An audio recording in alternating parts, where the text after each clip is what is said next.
जासूस जगदीश और गायब नथ का रहस्य। शाम का समय था।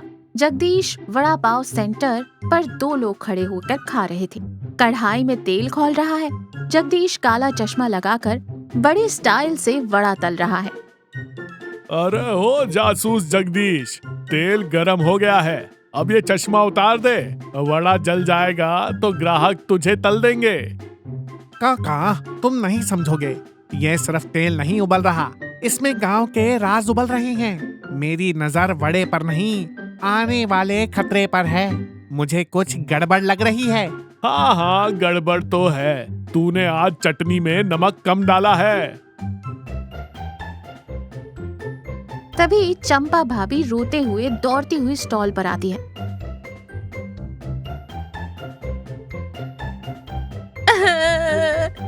अरे गजब हो गया, लुट गई मैं तो। हाय राम, मेरी तो नाक ही कट गई। शांत गदाधारी भीम, मेरा मतलब शांत चंपा भाभी। नाक तो आपकी चेहरे पर ही है, बस थोड़ी लाल है। हुआ क्या? अरे मेरी सोने की नथ, वो गायब हो गई। अभी आधे घंटे पहले तो पहनी थी, यही मंडी में सब्जी ली, फिर मंदिर गई और अब घर जा रही थी तो देखा नथ गायब है।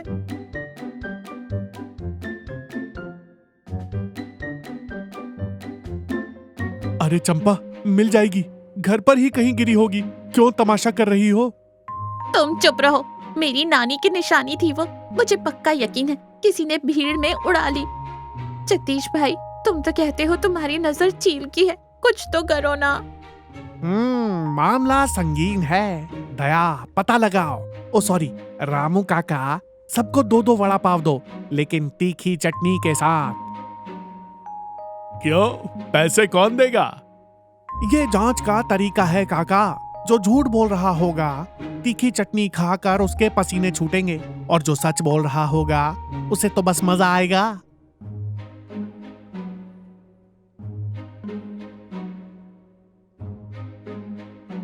जगदीश एक वड़ा उठाता है और उसे मैग्नीफाइंग ग्लास की तरह इस्तेमाल करके सुरेश को देखता है। सुरेश पसीना पोंछ रहा है। सुरेश भाई, पसीना बहुत आ रहा है, मौसम गर्म है या मामला? अरे नहीं नहीं जगदीश भाई, वो बस मिर्च ज्यादा है, मैं चलता हूँ, भैंस को चारा देना है। सुरेश तेजी से निकल जाता है। दाल में कुछ काला नहीं, पूरी दाल ही काली है। अगले दिन दोपहर को जगदीश के स्टॉल पर चंपा भाभी उदास बैठी हैं और गांव के कुछ लोग खा रहे हैं। भाभी, मैंने अपनी खुफिया पाव तकनीक लगा दी है। कल शाम से जिसने भी वड़ा पाव खाया है, मैंने उसके चबाने के अंदाज को नोट किया है। अरे भैया, बातों से नथ वापस नहीं आएगी। मुझे तो लगता है वो पड़ोस वाली कमला ने चुराई है। कल वो मेरी नथ को ऐसे घूर रही थी जैसे भूखी बिल्ली दूध को देखती है। अरे रहने दे जगदीश, पुलिस को बुला लेते हैं, ये तेरा वड़ा विज्ञान यहाँ काम नहीं करेगा। पुलिस बुलाने से बात बिगड़ेगी काका, गांव की इज्जत का सवाल है। मैंने अभी सुरेश भाई को देखा था, वो फिर से यहाँ से गुजरे, लेकिन वड़ा पाव नहीं खाया। एक वड़ा पाव प्रेमी वड़ा पाव को देखकर मुंह फेर ले, ये असंभव है। तभी सुरेश वहाँ आता है, हाथ में एक आटे की बोरी है और उसे जगदीश के स्टॉल के पास रख देता है। जगदीश भाई, ये बेसन की बोरी रख लो, कल पैसे बाद में ले लूंगा। सुरेश भाई, तुम्हारी उंगलियां कांप रही हैं, जैसे बेसन नहीं कोई बम रखे हो। क्या राज है? क्या राज? कुछ नहीं, बस आज भूख नहीं है। सुरेश फिर भाग जाता है। काका, देखा, अपराधी हमेशा जुर्म की जगह पर वापस आता है, या कम से कम बेसन देने तो आता ही है। तुम मेरे पति पर शक कर रहे हो? वो बेचारे तो इतना डरते हैं कि मेरी ऊंची आवाज सुनकर ही कप प्लेट गिरा देते हैं। वो चोरी क्या करेंगे? भाभी, कभी कभी डर इंसान से वो करवा देता है जो हिम्मत नहीं करवा पाती। मुझे 24 घंटे और दो, कल गांव की दावत है ना मंदिर पर, वहीं सबका कच्चा चिट्ठा खुलेगा। मंदिर के पास सामुदायिक भवन। गांव के लोग पंगत में बैठे खाना खा रहे थे। चहल पहल है, लेकिन जगदीश गंभीर मुद्रा में खड़े हैं। भाइयों और मेरी प्यारी भाभियों, खाना रोक दीजिए। सब लोग हाथ में पूरी सब्जी लिए रुक जाते हैं। सन्नाटा छा जाता है। अरे जगदीश, क्या हुआ? आलू कम पड़ गया क्या? नहीं, आज यहाँ पेट नहीं एक राज भरेगा।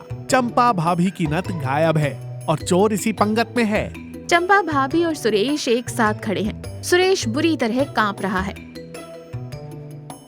अबे ओ जासूस, पिटवाएगा क्या? चुपचाप बैठ जा। नहीं काका, मैंने सुराग ढूंढ लिया है। पेचकस?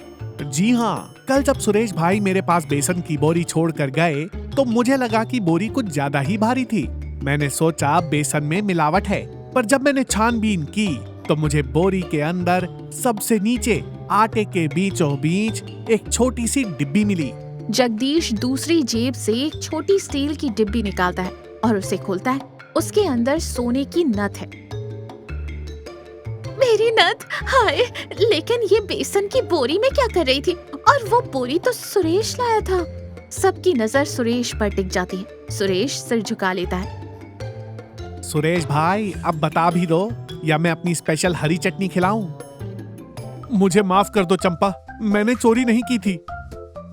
तो फिर ये वहाँ कैसे पहुँची? परसों जब तुम सो रही थी, मैं नथ को साफ करने की कोशिश कर रहा था ताकि तुम खुश हो जाओ, लेकिन वो मेरे हाथ से गिर गई और उसका हुक मुड़ गया।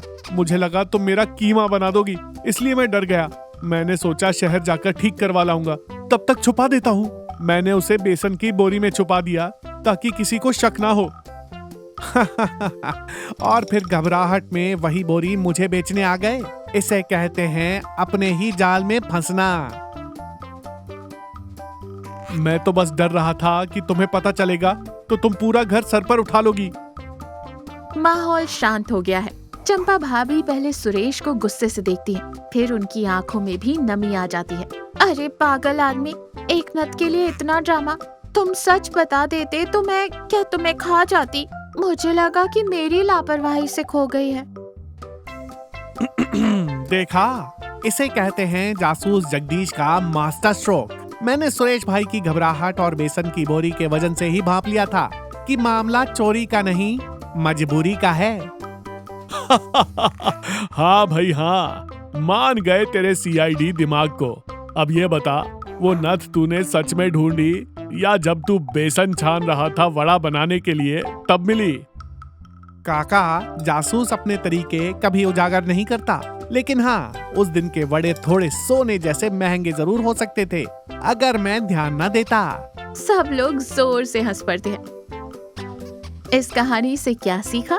रिश्तों में डर की कोई जगह नहीं होनी चाहिए। एक छोटा सा झूठ बोलना या कोई बात छुपाना बड़ी मुसीबत खड़ी कर सकता है। अगर सुरेश सच बोल देता, इन दिन तक परेशान न होता।